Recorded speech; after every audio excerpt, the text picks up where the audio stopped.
Share করছি আমার 22 মাসের বাবুর সারাদিনের খাবার। সারাদিনের খাবারে কি কি দিয়েছি সেটাই শেয়ার করছি। সকালবেলা ওকে দিয়েছি একটা ডিম পিঠা। ডিম পিঠাটা খুবই হেলদি ওয়েতে করে দেওয়ার ট্রাই করেছি। পেঁয়াজ কুচি, ধনে গুঁড়া, জিরে গুঁড়া, লবণ, গোলমরিচের গুঁড়া, ডিম, ময়দা দিয়ে একটা ব্যাটার বানিয়ে তেল ছাড়া এটা ভেজে দিয়েছি। আমি কিন্তু এটা ডিটেলস রেসিপি আমার চ্যানেলে অলরেডি আপলোড করে দিয়েছি শর্টস আকারে, আপনারা চেক আউট করে নেবেন। এরকম ছোট ছোট টুকরো করে তারপরে ওকে খেতে দিয়েছি।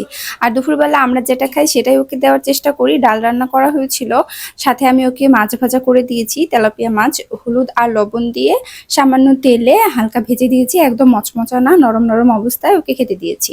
তারপরে বিকালবেলা আধা ঘন্টা 40 মিনিট আগে কয়েকটা কিশমিশ ভিজিয়ে রেখেছিলাম। শুকনা কিশমিশ দিলে হয় কি, ও চেপে চেপে খোসাগুলো ফেলে দেয়, যার জন্য এরকম ভিজিয়ে রাখি। ভেজা হলেও পুরোটাই শেষ করতে পারে।